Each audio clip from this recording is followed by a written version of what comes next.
And Fuquay is down in the southern part of the county, which we don't have any greenway trails, we don't have any bike trails, we don't have any county park down here. So they have that in all the other parts of the county, so they don't see a need for it because they have theirs. So you go through Cary, you have greenway trails, you have bike trails, you have lots of parks, and those people are like, well, you don't need any more parks in this area. But they don't live down here where there aren't any of those things. The last county park that was built was over 11 years ago.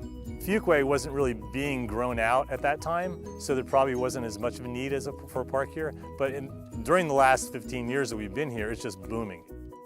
Golf course closed, and we started talking to people around the area.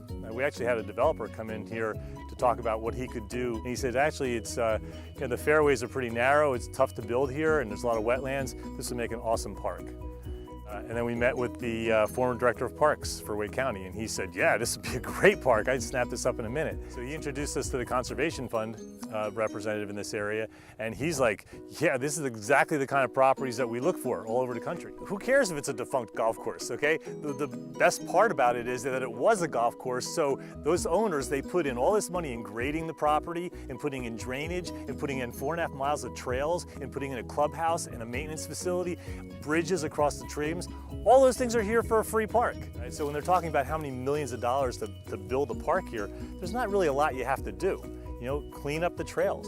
Fuquay's been ignored for so long, but it's booming out here. 540's coming through here. There's going to be hundreds of thousands of people down here. Well, we have a Facebook page, South Wake Park Project, and we've got about 2,700 members right now. And the more people find out about this, the more they join in.